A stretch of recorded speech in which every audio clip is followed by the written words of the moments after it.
When hit with the news that you have a terminal disease, your gut instinct is to cry and fall down on your knees. With ALS, I would guess most turned to the nation's biggest organization. Little did we know they'd be busy in their second home, lakefront homes on vacation.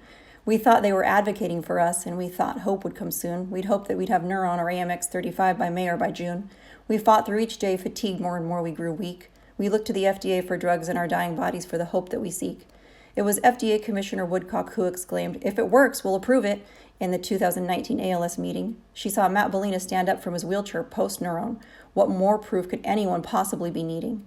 The ALS advocates, the fighters, we took that promise to heart. There were several drugs on the table that could give us a semi-fresh start. We fought for ALS bills despite the fact that we are terminally ill. We simply want access to already created biologics and pills.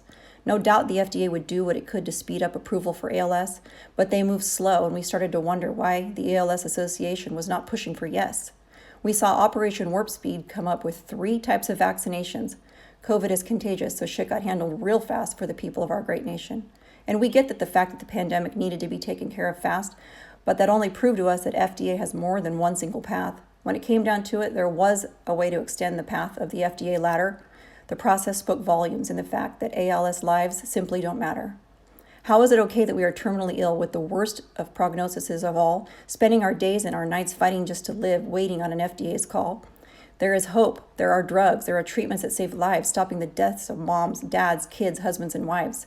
How could it be that ALS lives are ignored and pushed to the side? A neurodegenerative disease with no possible place to hide.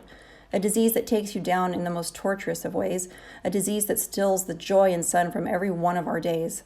The truth is that 20 to 30,000 Americans have ALS at one time, but less than 200,000 makes a disease rare in the FDA's mind.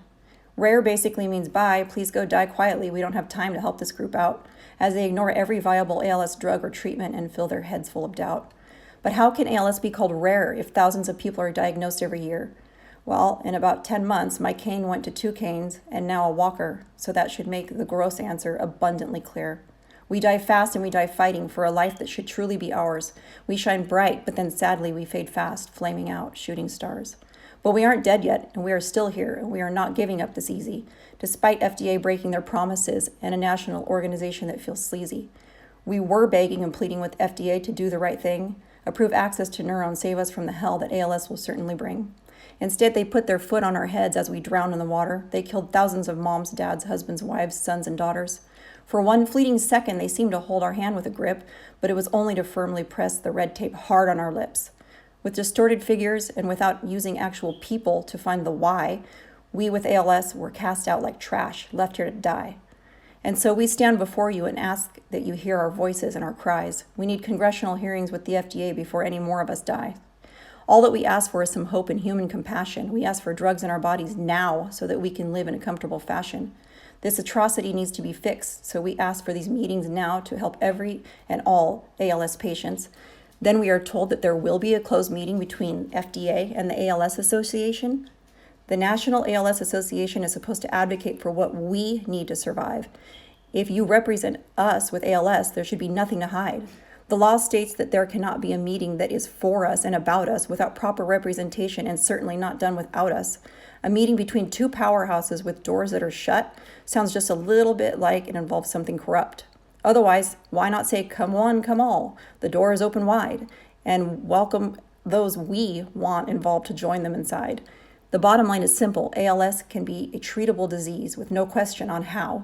There should be no deciding factor on whether the dying can be treated with viable drugs, and we mean now. Although we are suffocating to death by FDA red tape, muffling our fight, breath, and our sound, we inhale relentless, we exhale force, and we will not be silenced until ALS justice is found.